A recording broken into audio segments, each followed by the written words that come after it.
What is up guys, the Strong Boys 19 here. So this is going to be an update video, and obviously my intro to this update is not here because I haven't found a different royalty free piece of music to use for my update intro. So this is going to be just on webcam without the intro, so I apologize. And even though that this is the 1st of July, I completely didn't realize that I didn't do it yesterday because of my Paranoid review that I had done. But I am going to be showing you quite a lot of stuff. I've bought a lot of records. I've been coming back to record collecting since, a few weeks because I have been spending money on albums online. But it feels amazing, I can tell you that, to come back to record collecting. But I have some CDs to show you, so let's get started. The first one is My Way by Ian Brown. This is an album that has been considered to some fans as one of his weakest, but I'm going to give this a chance. And this has Stellify on this album, which I love. But from what I've heard on a few songs like In the Year 2525 and Oh Brain, they just don't really connect with me. But I still love Ian Brown. I will give this album a full listening experience. Now, these three are from Brian Eno, and I've been coming back into his stuff recently. Here is The Pearl with Harold Budd and Daniel Langlois. This is a really nice album. This is in part of the original Masters series, and it's got a lot of soft playing, soft synthesizer sounds and piano playing. It's beautiful and just soothing. Really, really good album. I would highly recommend this. Here we have Fourth World Volume 1, Possible Musics with Jon Hassell, another Eno collaborative album, and I think this album is really great. It's an awesome ambient slash world beat driven album, and I really, really like this one quite a lot actually, and I highly recommend this one too.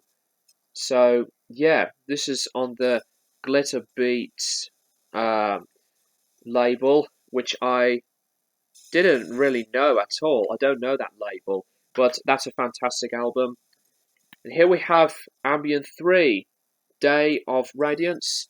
Laraji only did the music on this album, and Eno did the production of this one. This has been quite an ignored album in Eno's ambient series because not many people talk about this kind of album because they would prefer to listen to albums that Eno had done from Ambient 1, 2, and 4. But I did like the sound of this album from what I've been hearing so far. But yeah, I'll give this album a chance.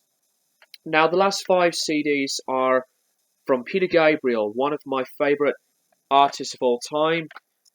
Here we have Melt. Really cool cover art, Storm Thorgerson's creative idea to make artwork like that. And I really like this album. This is one of his best. And this is in part of the Real World remastered series. Obviously, Real World is Peter Gabriel's record label. And this album is fantastic. Here we have Security, another really good album. I think I prefer Melt over this one, but this, again, like on Melt, does have one of Gabriel's most popular songs. Another very good album. Now, these two are my personal favourites from Gabriel. Passion and Us. Passion, which is the soundtrack to the film The Last Temptation of Christ, done by Martin Scorsese. But this album is absolutely beautiful. I love it. It's worth the experience, and it's a world beat driven album.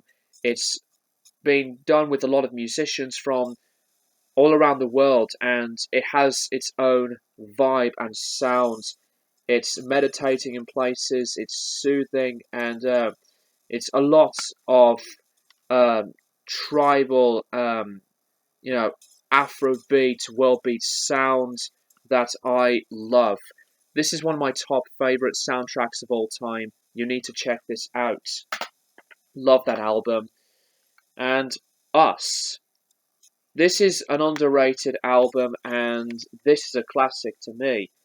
And even though that this is not as highly praised like So and some of his other ones, but this album does contain the electronic sound, the well-beat sounds like on Passion, but I love this album. This may be my favourite Peter Gabriel album besides Passion. So these two to me are Gabriel at his very best. Here we have Up, and this is the last original album in terms of the originality of Peter Gabriel's songwriting, and I think this is my least favourite. It's not a bad album. I did like the production a lot on here and some of the songs, but I find that some of the tracks just don't really connect with me. But I did like some of the songs from what I've listened to, but I think I need to play this one more to really get into it better, like the earlier stuff. But I did like this album. So that is all of the CDs. Here are the pile of records. Not going to be showing you the records themselves or just the overall look of the packaging because they're all covered up in their own record sleeves because I bought quite a lot. So here we have Aretha Franklin, Lady Soul. This album is still, to me, one of the best soul albums of all time. Aretha's vocals just shines throughout this album. I adore her vocals on this one. I haven't heard all of her stuff yet because she had released so many albums, but this is, to me, her best album as of now, and the music on here is fun, it's catchy, and sometimes just gorgeous and soothing. Aretha Franklin, just one of the best vocalists of all time. Incredible album. Donovan, Sunshine Superman, beautiful cover art, and it's been a while since I haven't been, listening to a lot of Donovan, but this is on the Epic record label, and I'm really interested to really dive into his latest stuff. I have Fairy Tale on vinyl, and I'm looking forward to play this one. Van Morrison, Into the Music. This is on the Mercury label, and it has been a long time since I've listened to his stuff, and obviously I do love Moondance, one of my favourite albums of all time, and I really liked his Band in the Street Choir to Astral Weeks, but I'm looking forward to play this one because this has been known for some as one of his best records. Sorry about that, guys. I have a bit of hay fever because of the heat wave that had happened in the UK a few days ago. It was way too hot and the pollen rate was increasing. Now, this record I did not expect to see in the record store.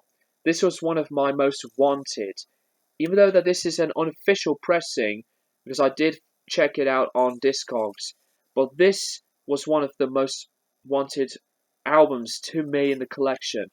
The KLF's album, Chill Out, and I really, really like this album a lot.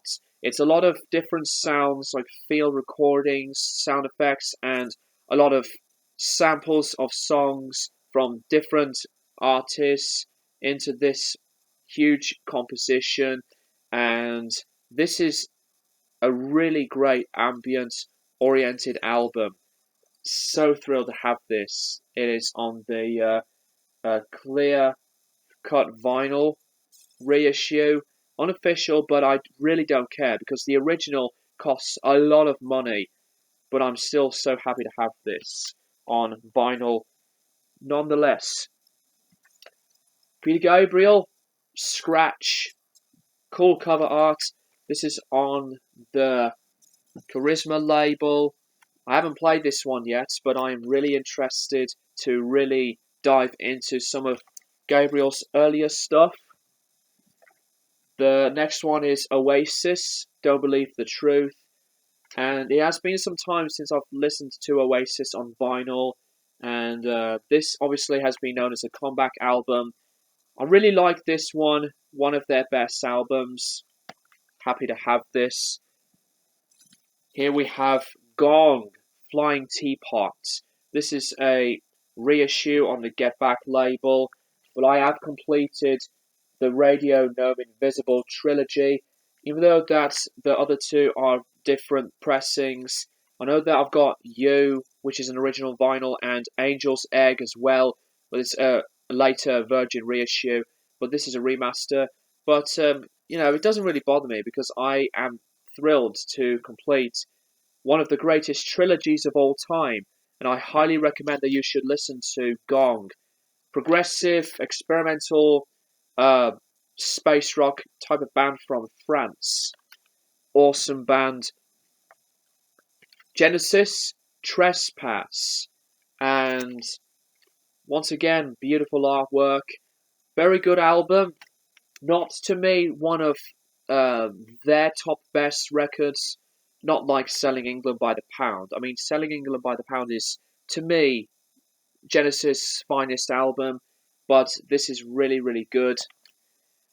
And I hope I'll get the chance to get their first album as well, From Genesis to Revelation, because that is quite rare to find. Joni Mitchell with the album The Hissing of Summer Lawns. Haven't played this one at all, but since I haven't listened to Joni's music for a long time, I feel like purchasing one of her records again. This is on the Asylum Records label, and this is another one that has been known as one of her best works. Two albums from the Moody Blues are On the Threshold of a Dream. This is on the Diram label, and it is really, really cool to have more records from one of the best Brummy bands ever, the Moody Blues, and I really do like them a lot. I mean, Days of Future Past is one of my all-time favorite albums, and I really like In Search of the Lost Chord as well. So that's this record, On the Threshold of a Dream, and this record, Every Good Boy Deserves Favor. So this is on the Threshold label, right there. But this is another one that I haven't listened to, but I am interested still highly to dive into the Moody Blues material and to listen to some of the later stuff. But I bet that most of the fans will say the earlier stuff is the better period from them. And the last one, this is on Peter Gabriel once again, and this is an original pressing of Passion, and I just could not believe it. This was something that I wanted in my wish list, and it didn't really take that long for me to find it, and it is just perfect. And I played this, and it sounds amazing on vinyl. This is on the Real World label once again, and you still need to check this album out. Peter Gabriel's phenomenal soundtrack. Highly recommend it. Anyway, that is that for this update video, guys, and thank you so much for watching. I will be back to do the reviews on the other albums that I'll be doing. I will be doing the Stone Roses on their debut album, and I'm going to be coming back to Cryptopsy once again, and I will be posting my review of Master of Reality by Black Sabbath. Anyways, I've been going on a bit long now because it's almost 15 minutes as I'm recording this. Thank you guys for watching, and I'll keep you guys posted for more videos in the near future.